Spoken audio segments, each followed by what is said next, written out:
Bueno, vamos a seguir con las jornadas y en esta ocasión tengo el gusto de presentar la siguiente mesa en la que muchos compañeros podrán exponer su experiencia en las OBIs o en los proyectos de OBIs.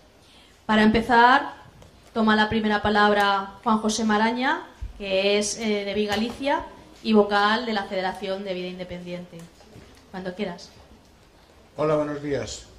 Bueno, primero, antes que nada, dar las gracias a los compañeros de la Federación aquí en Valencia, en Godella, que han organizado esta jornada en la que nos encontramos hoy.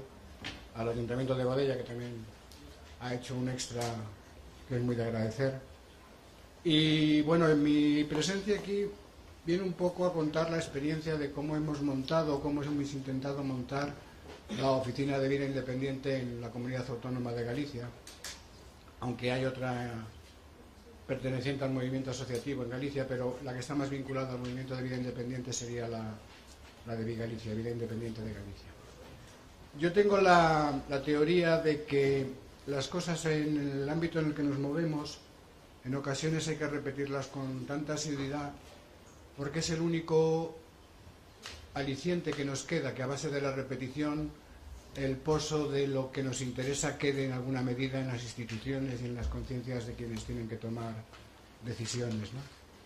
Y me ha parecido oportuno, a vista de cómo se han presentado las intervenciones de esta mañana, lo que he llamado aquí un mantra o recitativo sobre lo que yo entiendo o mucha gente entendemos que es la asistencia personal, porque mi intención es que comparemos lo que es el deseo con lo que es la realidad, ¿vale? De tal manera que el movimiento de vida independiente, cuando hablamos de asistencia personal, yo creo que debe de quedar claro en la cabeza de todos que estamos hablando de un servicio profesional en el que el ciudadano lo contrata directamente para suplir sus necesidades de asistencia transitorias o permanentes, a sus representantes legales o las personas, como se ha comentado hace un ratiño, de apoyo, mediante la disponibilidad de una asignación dineraria pública, es decir, de la financiación pública, a través de la fórmula del pago directo. Ya sé que estos términos, pago directo, asistencia personal, contrato directo, etcétera, son temas recurrentes cuando hablamos de vida independiente, pero conviene que los tengamos como referente para compararlos luego como yo entiendo que es la realidad y que no se corresponde en alguna medida. Las tareas que hace un asistente personal trata de atender a tareas personales, del hogar, del acompañamiento, del transporte, de la comunicación, de la coordinación, de la toma de decisiones, protocolos íntimos. Y lo más importante son esos 5, como dicen los ingleses, los 5 W. ¿Quién hace la tarea? ¿Cuándo la hace? ¿Dónde la hace? ¿Cómo la hace? ¿Y en qué la hace? Es decir, esas 5 expresiones determinan el control y el poder de la persona a la hora de decidir cómo quiere que sea su vida, ¿no? También es importante tener muy claro qué es lo que no es asistencia personal.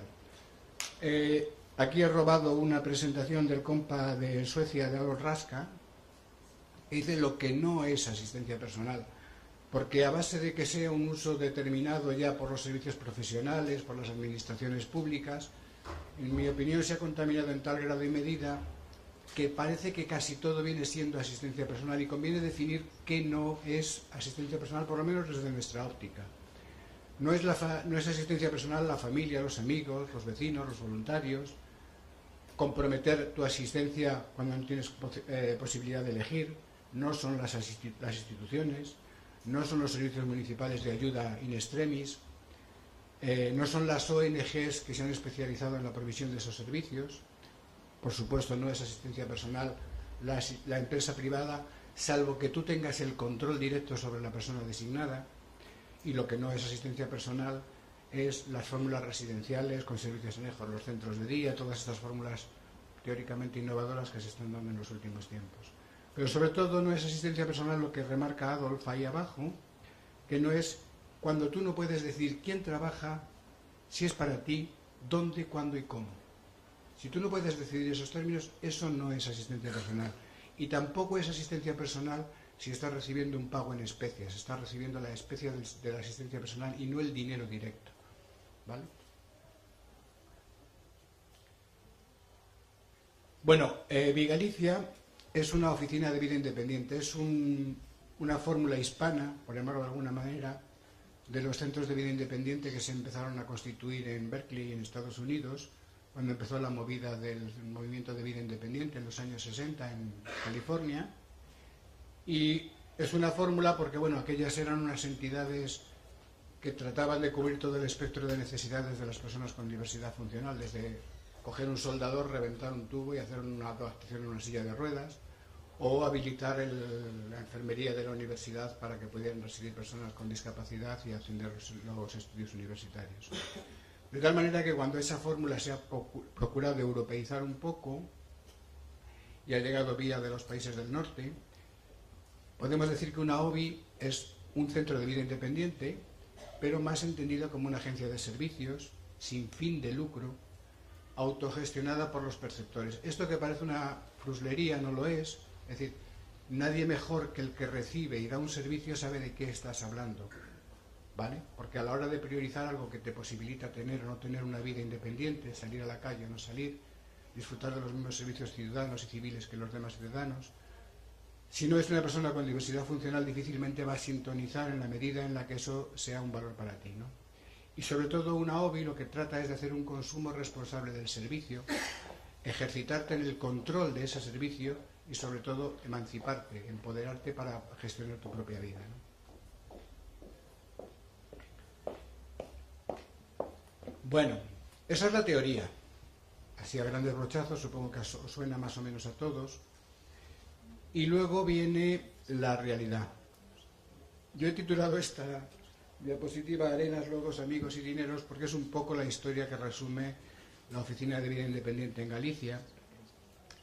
Allá por el Jurásico, cuando Manuel Fraga ya se jubiló de la política y llegó el Antropoceno, pues estamos hablando de los años 2004-2005, cuando el borrador de la ley de dependencia, o llamada ley de dependencia, andaba circulando por despachos, por entidades, por organizaciones, y se veía que había sido una ley organizada para asistir a las personas mayores, en la cual, bueno, pues haciendo un pequeño empujón de codo, colábamos las personas con diversidad funcional, con discapacidad, y se logró, a vista de cómo se estaba desarrollando en Nueva York también la redacción de la Convención de Naciones Unidas sobre Personas con Discapacidad, se logró introducir el término de vida independiente, la vida en la comunidad, términos que coadyuvaran a que la ley de dependencia que se estaba gestando introdujera, se hiciera un poco de sitio el modelo de vida independiente. Coincide que en esos tiempos en Galicia, como vemos venir los lobos, pues empezamos a movernos a nivel de, llámale lobby, de gestión, de activismo, de dar la lata en despachos, de dar la lata en oficinas, de llamar al diputado, de llamar a la consejera, al consejero. Y cuando cambia el gobierno y se constituye el gobierno de mi partido, del Partido Socialista y el Bloque Nacionalista Galego, entendemos que en alguna medida se nos ha hecho un poco la luz, porque, bueno, las ideas que defiende el movimiento de vida independiente son más proclives a la participación ciudadana, son imprescindibles sin la participación ciudadana y la decisión y el autocontrol, y está más en sintonía con, teóricamente, posiciones políticas que defienden esos valores. De tal manera que empezamos a procurar que se desarrolle una iniciativa legislativa popular, una ILP, de tal manera que se transforme en una decisión del Parlamento galego con la que se defienda un modelo de asistencia a las personas con diversidad funcional bajo el prisma de la vida independiente. Eso se logra, sobre todo, ya digo, con la participación de los partidos, entre comillas, progresistas, y vemos un poco la luz. Decimos que, bueno, parece que están cambiando los tiempos, que el tiempo de la Biblia en la mesa y demás parece que va sustituyendo por el del decreto ley, al revés. Y se logra que el Parlamento gallego, por unanimidad, con todos los partidos representados allí, apoyen esa proposición no de ley de montar un proyecto de vida independiente y asumir los criterios de vida independiente como un valor a incorporar en la legislación autonómica, ¿no? Esa fue la teoría. Pero uno de los problemas que tienen los regímenes que no son excesivamente transparentes en lo que a democracia se refiere es que contaminan todo, y contaminan incluso a los a las entidades que se autodefinen como progresistas. Y en Galicia, supongo que como en otras comunidades autónomas, tenemos el hándicap de que el caciquismo impera y contamina todo. De tal manera que, y esto es una opinión fuera del criterio quizá de Galicia, es una opinión personal, por supuesto, yo creo que los partidos que estaban vinculados a la izquierda y que apoyaron el movimiento de vida independiente y la proposición no de ley, se contaminaron en igual medida de ese modo de proceder que tenía don Manuel Fraguer Ibarne, que era del puñetazo en la mesa, el descolgar el teléfono y poner a fulano firmes y a otro también, de tal manera que entraba en esa órbita del amiguismo, de esto se resuelve en los despachos y demás. Y el proyecto que se montó en Galicia adoleció de ese hándicap que también reprobábamos a los partidos de la derecha, ¿no? Y era que la gente que habíamos defendido en la proposición no de ley, que habíamos diseñado gracias a la participación de todos los colegas del Foro de Vida Independiente, los borradores de los proyectos básicos de cómo se guisa esto, cómo se pone en marcha un proyecto de vida independiente en la vida real y cotidiana, ¿no? Pues gracias a eso se montó un proyecto piloto que anduvimos trasteando con él por los despachos para que tuviera carta de naturaleza, y nos encontramos con la desagradable sorpresa de que los partidos que ahora estaban, en este caso el Bloque Nacionalista Galego, que fue el que se quedó con las consellerías que tenían vinculación con los temas sociales, pues nos encontramos con que habían ya tomado una opción, y era por la opción, digamos, del status quo del CERMI y de las organizaciones vinculadas al CERMI, que de un modo u otro pues entendían que esto del modelo de vida independiente pues era una caralladita más que se podía incorporar al sistema de provisión de servicios que hacen las organizaciones no gubernamentales, y la incorporaron sin más, sin dar ningún valor. Desvirtuaron el proyecto, donde había una proyección de participación, bueno, que se supone que de gente que tiene una mínima capacidad de entender que esto no es un servicio que le da la Xunta, sino que es un servicio que nace de la idea subjetiva de que tú precisas de eso y que eso te va a liberar y te va a conducir a un modelo de vida más natural. Pues nos encontramos con que el proyecto se desvirtuó del todo.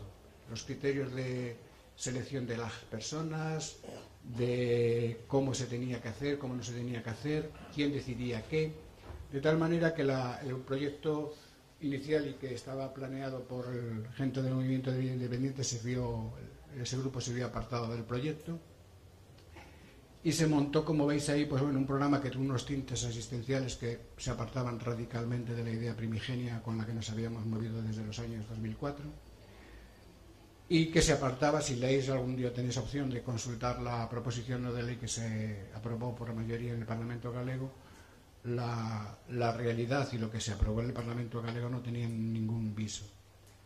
Fue una especie de toma de decisiones en despachos. Quiero decir con esto que el modo de proceder de determinados líderes políticos contaminó a los líderes políticos recién llegados al poder y desvirtuó y transpuso todo en los peores modos de proceder.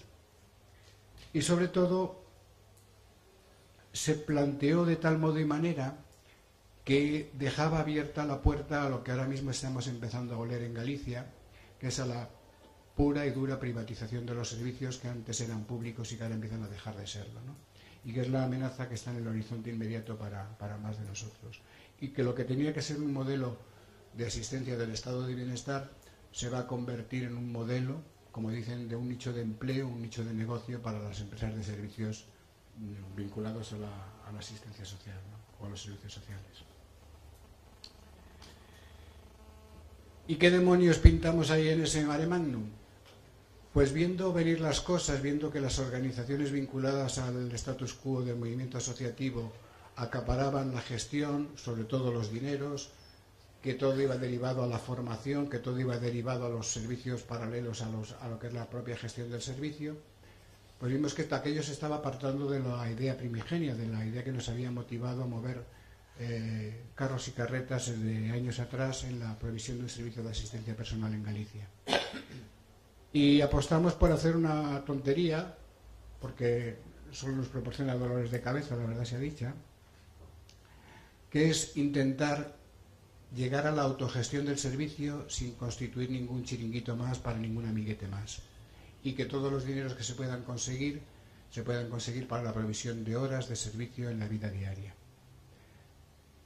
Una de las bondades que tiene la intervención de Vigalicia, en la que no nos ayudó mucho el movimiento asociativo tradicional, es que se procuró, con respecto a otras comunidades autónomas, que la asistencia personal esté regulada por un decreto ley, ¿vale?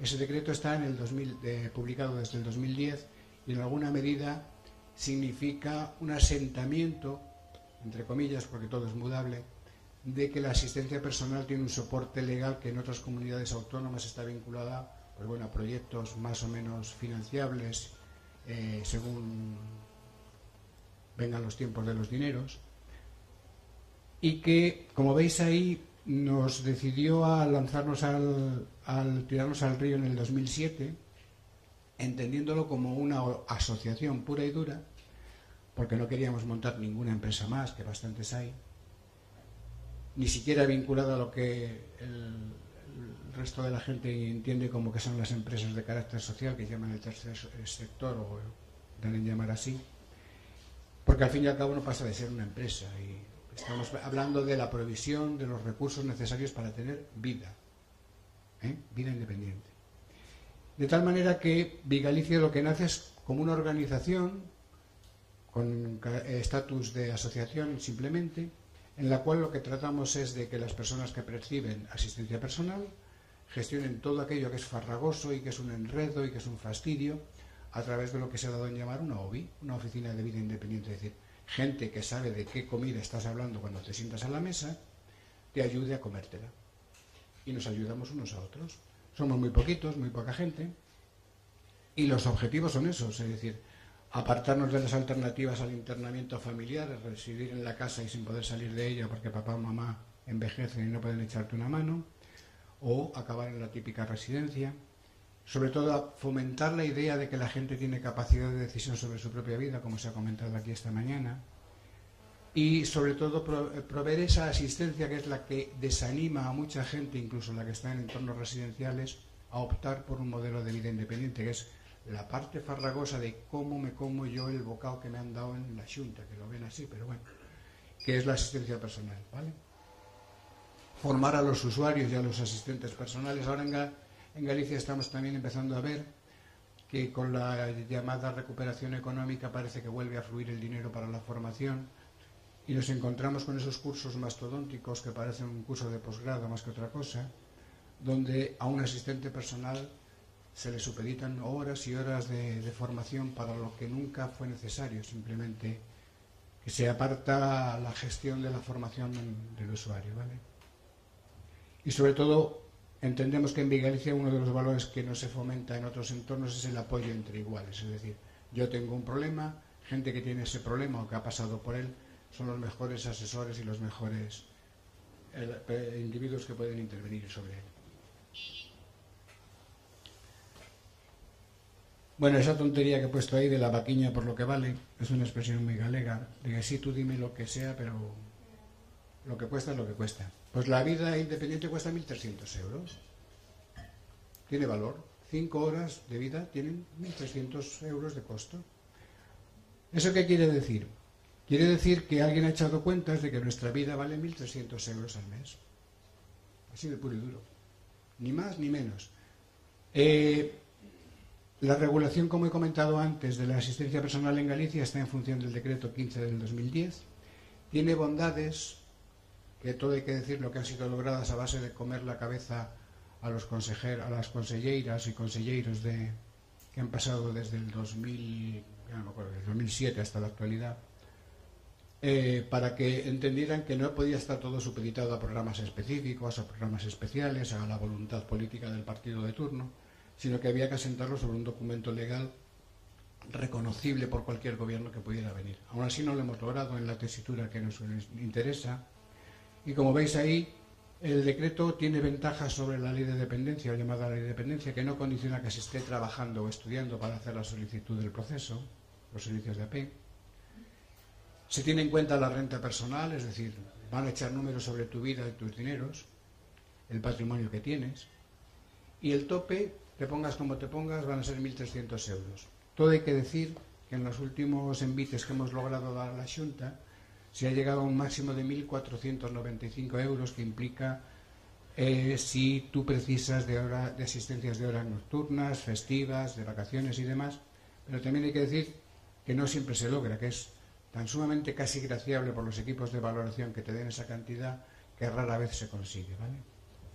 Y luego está el fastidio de la gestión, del papeleo, de la burocracia que nos han trasladado. Es decir, es la ley de Murphy. Si algo puede salir mal, no te preocupes, que saldrá mal y te vas a comer todos los papeles que tienen que comerse a los que les salen mal las cosas.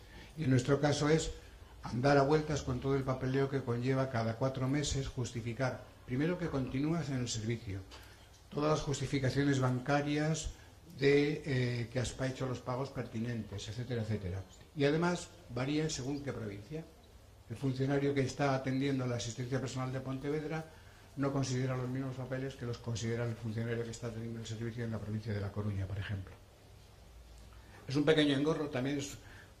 no es una de las mayores quejas, porque entiendo que la gente que está percibiendo un dinero público tiene la obligación y tiene que tener la conciencia, incluso la física, de que está haciendo la gestión oportuna para justificar los dineros que se le dan, y no me parece de los peores engorros, ¿no? Puñetas que tiene el decreto ley, pues no se permite que haya contratación directa y solo se permite que puedan contratar o que se les otorgue la libranza por asistencia personal a todas aquellas personas que superen el grado 2 designado por los equipos de valoración. Pongo ahí, como veis, que se reconoce la modalidad formal y algo ficticia de pago directo, y es verdad, yo llevo 2 meses incorporado al sistema de asistencia personal, toco campanas porque eso ha sido así, nunca lo había tenido, y en realidad no es un pago directo, es un pago directo, pero es un pago directo formal, queda en el papel, porque lo que te hace la Xunta es que sí, te da el dinero para que contrates la asistencia personal, no ves el dinero, pero no tienes capacidad de decisión, que es lo que comentaba esta mañana aquí, el control de, vale, yo tengo el dinero para la asistencia personal. Es exigible que se me diga en que me lo voy a gastar en asistencia personal y demostrarlo. Pero no tengo opciones, porque las opciones están cerradas, luego las comentamos. Existe el copago, que la gente que está recibiendo asistencia personal está copagando en ocasiones hasta cantidades que se le hacen cuestionar la bondad o la conveniencia de seguir en el sistema, porque está pagando bastante dinero, a lo mejor 300, 400 euros mensuales. Y se pondera que tienes que empezar a pagar a partir de que superes por tus ingresos 2,5 puntos en el IPREM. Ahí he hecho unas referencias un poco demagógicas, no me duele reconocerlo, como que una residencia puede estar en la órbita de pagarse unos 1.500 a 2.500 euros mes, o que un régimen de vida de un penado, de un reo, pueda suponer 1.950 euros al mes de costos para el Estado. En nuestro caso tenemos en muchas ocasiones una condena no decidida, no aceptada, pero una condena a vivir en el piso, y eso al Estado no le duele que le cueste determinados dineros.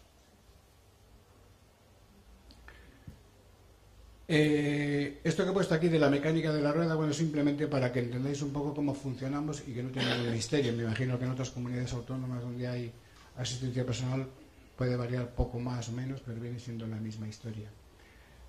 Lo que decía antes, que es un pago ficticio, el del pago directo que nos da la Xunta de Galicia, es porque no tenemos opción. Solo hay 3 opciones como se da ahí. El usuario, o sea, la persona con diversidad funcional, se da de alta como autónomo, manda carallo. Te tienes que dar de alta como empresario, que teóricamente no sería una mala idea, pero le estás diciendo a un ciudadano que si quiere tener un derecho civil tiene que convertirse en empresario, lo cual ya es un poco paradójico, ¿no? Con los costos de convertirte en empresario, en autónomo, desistes de la idea. Más todo el papeleo, más todas las incompatibilidades de un grado y otro que tiene el embarcarte como empresario para tener asistencia personal. Con lo cual es poco factible. Si no lo haces tú, se lo cuentas al AP. Le dices, mira, si quieres ser mi AP, date de alta como autónomo. Con lo cual salen corriendo como diablo que llega.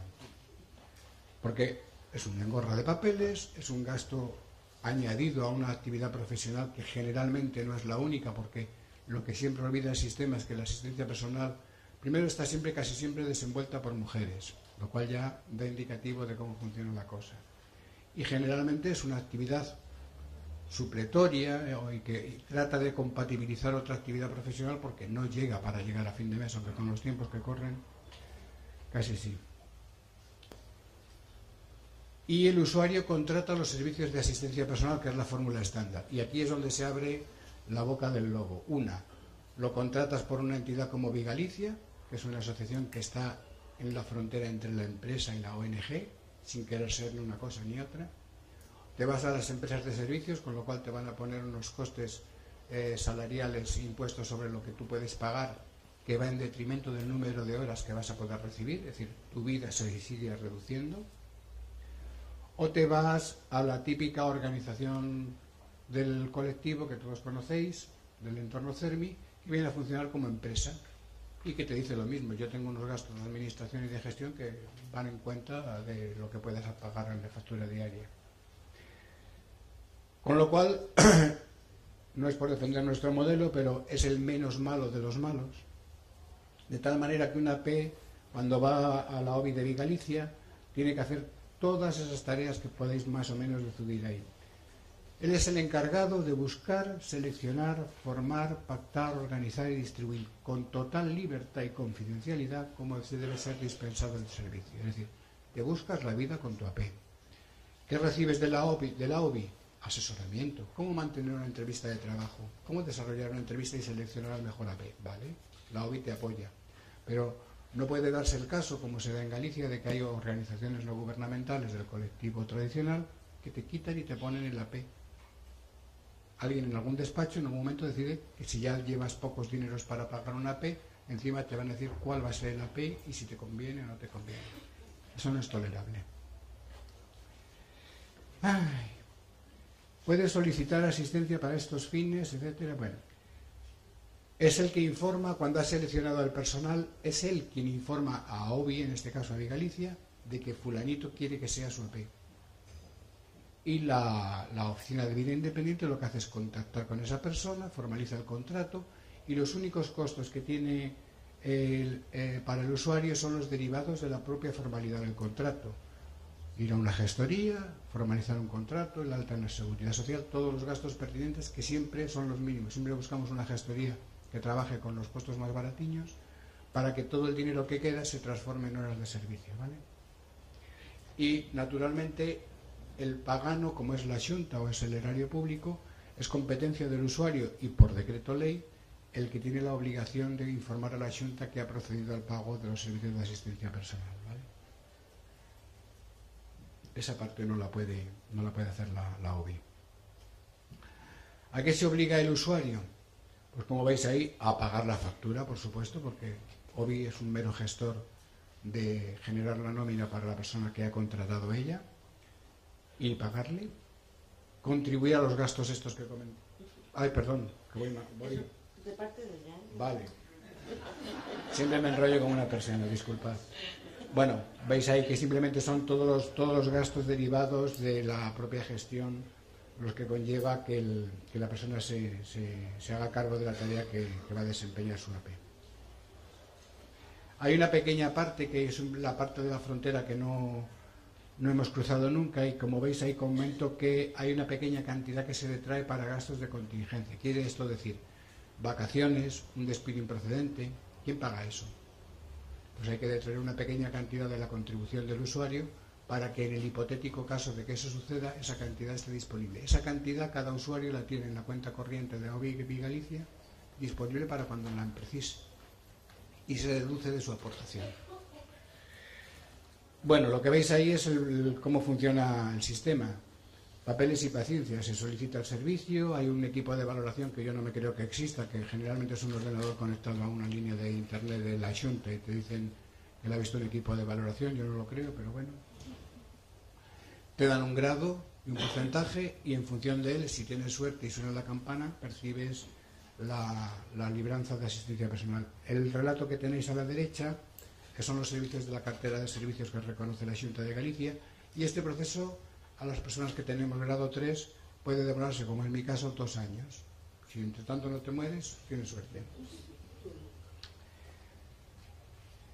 ¿A qué viene todo esto? Bueno, esa es mi percepción personal. Yo tengo a veces la visualización de que lo que hemos hecho las organizaciones que estamos, o las personas que hemos apostado por el modelo de vida independiente, a veces tienen la imagen de esas antiguas locomotoras de diésel, casi de esas de la época de Adolfo Hitler, ¿no? Que eran tremebundas y que echaban humo por todos los lados, y que es la máquina del Estado.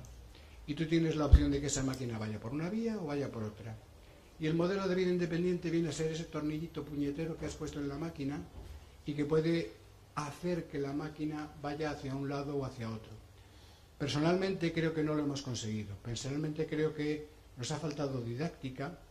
No hemos sido capaces de influir en la filosofía médico-asistencialista que tiene el Estado metida en sangre, en su ADN, y que lo mancha todo, lo impregna todo y obliga y doblega a las personas a seguir una determinada vía.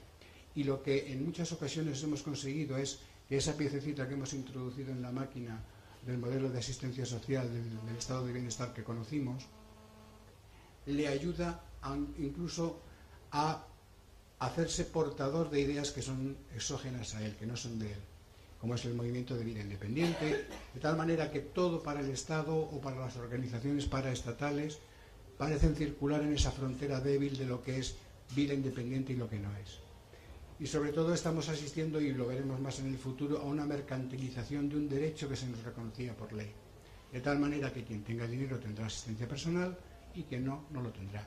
Y la asistencia personal que tendrá será poco menos que formal para gestionar los dineros que nos van a dar por ello. ¿Qué hacer? Esa es una idea pillada al trapo.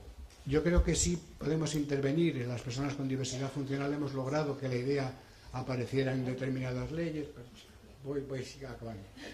Bueno, aquí lo que hemos quejado es un modelo de cosas que sí se pueden hacer. Sí sería bueno que las organizaciones, las personas, los individuos apostásemos por dar pinceladas de lo que sería un modelo nacional de la asistencia personal, porque no es el botoncillo este que tienen los ancianos para llamar el servicio de teleasistencia. Estamos hablando de vida. Estamos hablando de vida independiente, es decir, lo mismo que tienen los demás. Y para poder gestionarla en los términos que sean productivos para las personas con diversidad funcional, bien sería bueno que pudiéramos tener esto, una capacidad y la certeza de que el sistema existe, cosa que no existe en todas las comunidades autónomas, que no tenga un coste financiero adicional, que se evalúen las necesidades de asistencia desde la igualdad ciudadana, es decir, lo que yo necesito es lo que yo necesito, aunque no sea lo extensible a todos, que sea en dinero para yo tener la capacidad real de que gestiono mi vida. Igual que compro un paquete de tabaco, puedo comprar asistencia personal, pero tengo la capacidad de comprar el paquete de tabaco porque llevo el dinero en la mano. Poder promediar los costos de asistencia y hora, que haya una partida presupuestaria estatal o, en el peor de los casos, autonómica para ese fin, que no esté sujeto al patrimonio, igual que a nadie se le pide, bueno, en estos tiempos sí, que para percibir asistencia en un centro sanitario te pidan la renta patrimonial, y que haya asignaciones suficientes, la libranza que te dan por los 1.300 euros, que sean capaces de cubrir tus necesidades y las de la persona que estás contratando en términos de justicia laboral. Que esté sujeto a las variaciones que pueda haber, incrementos sobre todo, y bueno, que haya justificaciones dinerarias anuales y no cada 4 meses o embarrar a la persona en un mogollón de papeles para que pueda justificar que está recibiendo un dinero público. Y sobre todo que haya evaluaciones periódicas de las organizaciones y de los individuos, de los fulanitos, de los ciudadanos que perciben la asistencia como verdaderos gestores de que pueden influir en la mejora del servicio, que pueden influir en la toma de decisiones del Estado. Y bueno, con voy mangado y ya me he pasado un mogollón, os dejo aquí con mi retahíla. Gracias.